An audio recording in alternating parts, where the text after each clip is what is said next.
Hello guys, welcome to my YouTube channel. नोंथांखौ आंनि YouTube channel बरायबाय ओमफ्राय नोंथांनि सिगाङाव फिन आरोबाव गोदान भिडिअ लाना फैलायबाय नोंथांमोना भिडिअखौ मोनथिखाबाय जानांगौ थाम्बनेल बाथ्रा खालामनानै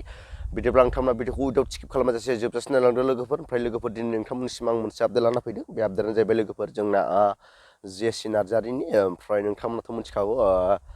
जेसि नार्जारिनिया मोनसे बड' एलबाम फैनांगौ दंमोन दा फाइनालि बिथाङा नैबे गावनि फैनो गोनां एलबामखौ बिथाङा गावनि चेनेलाव आपल'ड होना होबाय नोंथांमोना जाय बिथांमोना नुवाखै नोंथांमोना बिथांनि जेसि नार्जारि इउटुब चेनेल थांनानै नायनो हागोन आरो ना लोगोफोर ओमफ्राय आङो जेसि नार्जारिनि ससे क्लिप होगोन नोंथांमोना बे क्लिपखौबो आंनियावबो ससे नायलांदो आरो ना लोगोफोर ओमफ्राय लोगोफोर नोंथांमोननिसिम नैबे जेसि नार्जारिनि भिडिअखौ नायनि सिगां आंनिफ्राय मोनसे गुरै खावलायहरनाय नोंथांमोना आंनि भिडिअखौ नायोल' नोंथांमोना साबस्क्राइब खालामना लाया ओमफ्राय नोंथांमोना अननानै आंनि चेनेलखौ साबस्क्राइब खालाम ओमफ्राय जेसेबां हायो एसेबां शेयार खालाम आरोना लोगोफोर ओमफ्राय लाइकबो होलां आंनि थाखाय नङाबाबो जेसि नार्जारिनि थाखाय ओमफ्राय जेसि नार्जारिनि जाय फेन्स नोंथांमोना कमेन्ट हरनो दाबाव लोगोफोर ओमफ्राय नोंथांमोना जेसि नार्जारिनि नैबे ससे क्लिपखौ नायदो बिनि उनाव नोंथांमोना जेसि नार्जारिनि फुल भिडिअखौ नायनोब्ला नोंथांमोना गावनि चेनेलाव थांनानै नायबानो जाबाय लोगोफोर बिदिब्ला नैबे जेसि नार्जारिनि ससे क्लिपखौ नायना लाग्रोदो लोगोफोर बड'लेण्डनि स्टाइलै एन्ट्रि जाहैगोन साउथ इण्डियान स्टाइलै जुलि लाहैगोन दोनखालांनोसै थौदो तामिलनाडुआव थौफ्रा बोनखादो आगै दिनैनि हराव नोंथांमोना नैबे जेसि नार्जारिनि ससे क्लिपखौ नुखाबाय ओमफ्राय नोंथांमोना बिनि फुल भिडिअखौ नायनोब्ला गावनि इउटुब चेनेलाव थांनानै नायदो लोगोफोर बिथांनि इउटुब चेनेलनि नामा जाहैबाय जेसि नार्जारि नोंथांमोना बेखौ सार्च खालामबानो नुनो मोनगोन आरो ना लोगोफोर नोंथांमोना थांनानै नायबानो जाबाय लोगोफोर ओमफ्राय दानिया सावरायबावनि दाख्लैसो सिगां मोनसे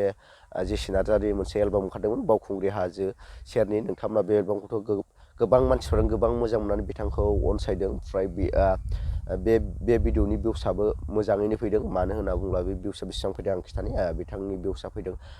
10 दिनजोंनो दायो 14 लाख जाना दं भिउसआ ओमफ्राय आरो उनावबो फैबावगोन होननानै आसा खालामबाय आरोना बे चेनेलनिफ्राय ओमफ्राय बे चेनेलाव मोननैल'सो भिडिअ आपल'ड खालामदों मोनसेयाबो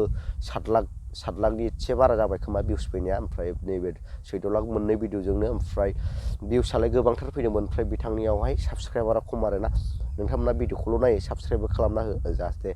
जोंनि बर' फिल्म इन्डास्ट्रिया जाहाथे गोजौनिफ्राय गोजौआव थाङो ओमफ्राय बे जोब्बाय लोगोफोर दानिया सावरायबावनि मोनसे इउटुबनि बागै नोंथाङा गोबांथार मानसियानो इउटुबावहाय खामानि मावनो एबा रां आरजिनो गोसो दं खिन्थु सोरबा बाहायनो रोङा ना इउटुबखौ मारै बाहायो ओमफ्राय आं जाखिनि आं मावनानै एक्सपिरियेन्स मोनदों बेखौ आं नोंथांमोननि एसे फोरमायनो सानदों ओमफ्राय बे एक्सपिरियेन्सआनो जाबाय लोगोफोर नोंथाङा इउटुबाव खामानि मावनो गोसोबा नों मा मावनो नों फार्स्टआवनो नों चइस खालामग्रोनांगोन आरो ना लोगोफोर नोङो ब्लगिं खालामनो ना मा होनो निउस कभार खालामनो बैफोरखौ नों माबाग्रोनांगोन आरो ना ओमफ्राय ब्लगावथ' जाहा थाहा ग्र' जानो हानो नागिरा मोजाङै गावनि टेलेन्टखौ बाहायथारबासो जानो नागिरो ओमफ्राय इजिलिया नैबे आरोना मा होनो निउस कभार खालामनाय मा बुङोब्ला जे बुस्थुआ ट्रेन्डिं जादों बै बुस्थुखौ ट्रेन्डिं मानि जोंनि गेजेराव ओरैबायदि जायोना मालाबा समाव मोनसे भिडिअखौ लानानै गोबांथार ससियेल मिडिया प्लेटफर्माव नुनो मोनो बैफोर भिडिअनि सायाव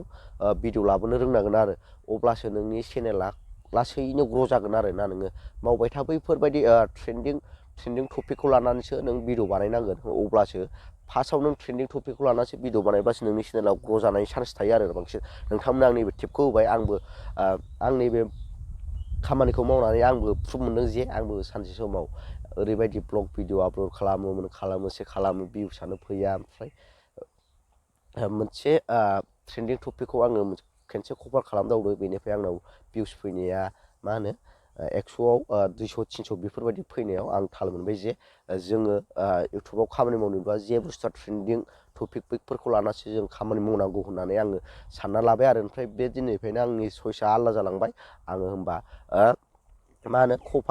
निउस कभारखौनो खालामसै जेनोखि जोंनि गेजेराव जाफ्लेबाय थायो बैफोरखौ आं कभार खालामसै फुरा आङो निउसफोर बायदि आं फुरा होजोबनो हायाबाबो जा एसे एनै हायो बैफोरखौ आं कभार खालामनानै आंनि चेनेलाव होनोसै होननानै आं थांखि लाबाय आरोना लोगोफोर ओमफ्राय आं दायो सानबावदों जे आंनि इउटुब चेनेलनि नामखौ सोलायनांगौ ना सोलायनाङा आं सानदोंमोन जे इउटुब चेनेलनि नामखौ सोलायनानै ओरैबायदि लानो सानदोंमोन लोगोफोर नोंथांमोननो आं फोरमायहरसै आं